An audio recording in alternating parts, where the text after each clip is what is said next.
and good day. My name is Jürgen Steinmetz from eTurboNews, and this is a breaking news update.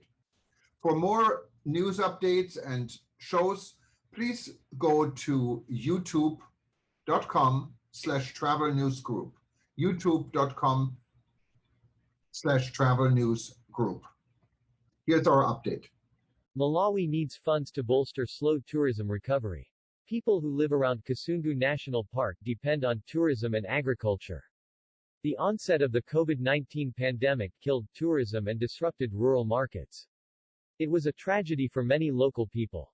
These observations on the effects of the pandemic around Kasungu National Park in Malawi by Malidadi Langa, the chair of the Kasungu Wildlife Conservation for Community Development Association (KAWICCODA), were mirrored elsewhere in the country and on the African continent as travel restrictions to prevent the spread of COVID-19 disrupted local and international tourism and trade in 2020 and 2021. Even before COVID-19, tourism wasn't a silver bullet for poverty reduction. It's not like these communities were suddenly wealthy from tourism. Many were already struggling, said Langa, explaining that the small-scale operators participating in the tourism value chain before the pandemic didn't have the savings to weather the effects of prolonged business interruptions. The impact was widespread. People who sell curios, supply produce, and work in lodges suddenly had no income, sometimes not even to buy food for that day. There were tour guides who had to become fishermen. Men and women were cutting trees for charcoal. People were desperate, said Brighton Indawala from the Mangochi Salima Lake Park Association, MASALAPA.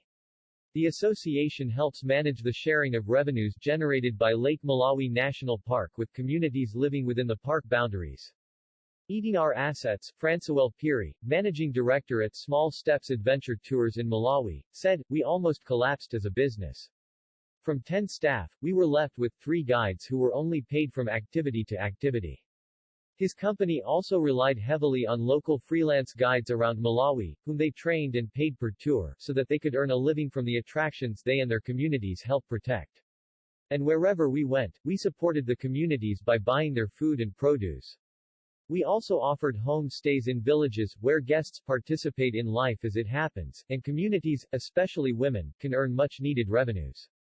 The travel company struggled with refunds and paying back deposits for cancellations, with Piri describing borrowing money in Malawi as impossible given high interest rates. "We were eating our assets. We sold and lost things like our own vehicles that we'd worked to pay off over the last 10 years. The scars are deep, and it will take a long time to heal," said Piri, who stayed afloat by offering special rates to local travelers and using his knowledge of Malawi's rich cultural heritage to give presentations and lectures to businesses to bring in small amounts of money. "We need to get equipment back so we can compete in the market again.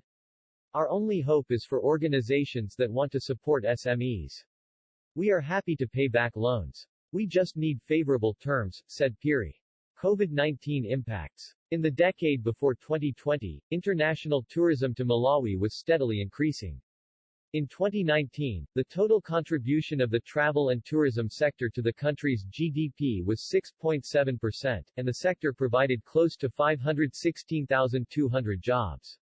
But when COVID-19 hit in 2020, tourism's total contribution to the GDP dropped to 3.2%, with a loss of 167,000 jobs in the travel and tourism sector. This is massive. A third of the country's jobs in this sector were lost, affecting over 500,000 people who rely on tourism to meet their daily needs, said WWF's Nikhil Advani. He is the project manager for the Africa Nature-Based Tourism Platform, which interviewed 50 tourism-related enterprises in Malawi in the months following the pandemic's start. According to the data collected, none could sustain operations at pre-pandemic levels without urgent funds. Most stated that they would prefer these funds in the form of soft loans or grants, but the preference for the form of financial support was secondary to how urgently it was required, noted Advani. The African Nature-Based Tourism Platform. Launched in 2021 with $1.9 million from the Global Environment Facility, GEF, the platform is working with local partners in Malawi and 10 other countries to mobilize at least $15 million in funding to support the most vulnerable COVID-19 affected communities living in and around protected areas and involved in nature-based tourism. KAWICCODA is the African nature-based platforms partner in Malawi, a country with many natural attractions, like Lake Malawi, national parks, and cultural and historical attractions. After completing the data collection phase, the African nature-based tourism platform also supported KAWICCODA to prepare and submit a funding proposal to the BIOPAMA Medium Grants Facility for an alternative livelihoods project as a direct response to the COVID-19 related collapse of tourism around Kasungu National Park. Whether KAWICCODA is awarded the grant or not, the proposal development process itself was a rare and important learning experience for which KAWICCODA remains grateful to the platform, said Langa. A slow recovery. Although Malawi lifted most travel restrictions, as from 1 June 2022, travelers can enter Malawi with either a vaccination certificate or a negative PCR test, travelers have been slow to return, says Ndwala, who estimates that recent arrivals to Lake Malawi National Park are still at least 80% lower than pre-pandemic. I think the big learning point is that most people involved in tourism depended 100% on tourism, and the possibility of it collapsing was not considered, so people were unprepared. Tourism-reliant communities need help making their operations more robust and establishing alternative businesses that can complement tourism. It's not just about the money. It's about planning and financial management skills, said Ndwala. Nearly 50% of the land in Malawi is already used for agriculture. Still, these markets were also affected by the pandemic, and rural communities had few options to generate revenue to buy food and pay school fees. Anecdotally, the pandemic did seem to worsen tension between the protected areas and the community. Encroachment and poaching were a natural reaction because people turned to nature to get something from which they could get money or food as soon as possible to survive, he said. Malawi is known for its charcoal production, which drives deforestation, as rural people produce bags of burnt wood to sell along the road to truckers to earn a living. And though the World Bank provided $86 million toward financial support for small and medium enterprises in Malawi in September 2020, those funds only served to alleviate immediate strains caused by the pandemic, and further support is now required. World Bank, 2020. Staving off hunger. Of the 50 enterprises surveyed in Malawi, nearly everyone indicated an interest in one or more food production methods as an alternative source of revenue to tourism. Most enterprises were interested in beekeeping, fruit juice production, and raising guinea fowl. A number also mentioned mushroom production and the sale of tree seedlings. These communities already do several things: farming maize, ground nuts and soya, and beekeeping. With assistance, they can be self-sustaining, says Ndwala, who believes they fall short because they sell the raw crops and make very little. Adding value to these crops could make a real difference. Ground nuts could be made into peanut butter.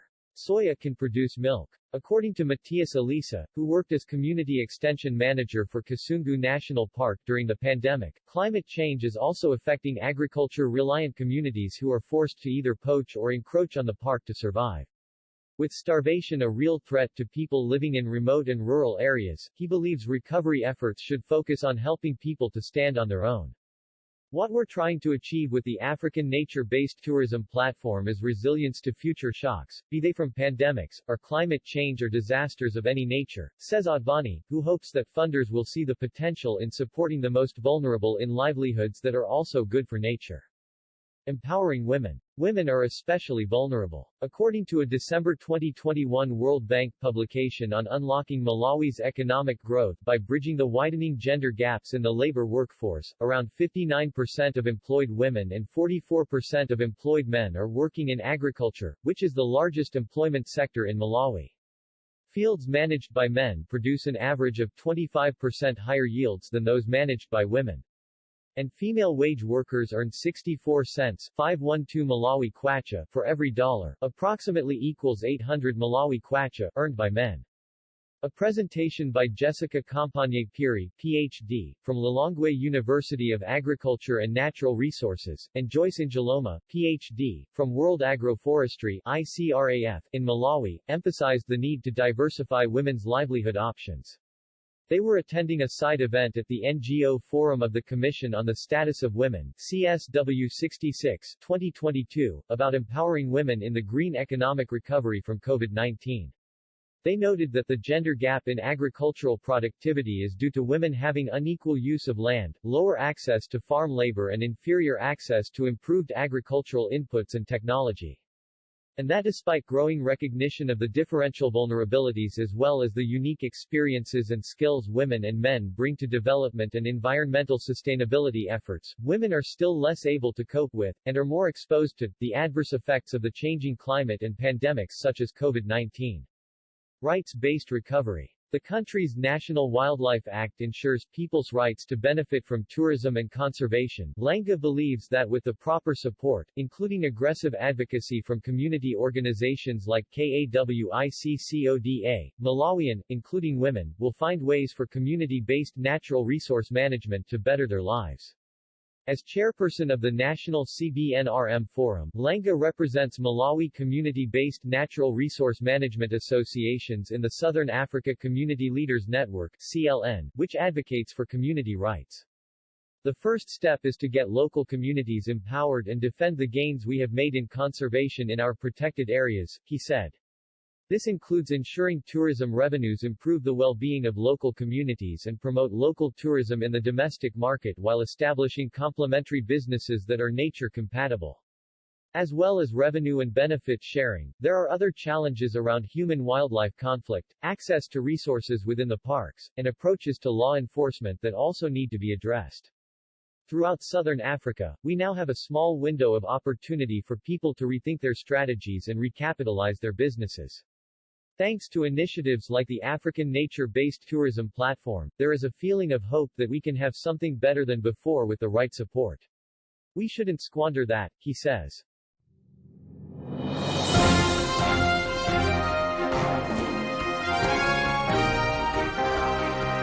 Thank you for listening to our news update. There's more on youtube.com/travel news group, or you can read us, of course, in going to our news portal at eTurboNews.com or travelnews.online.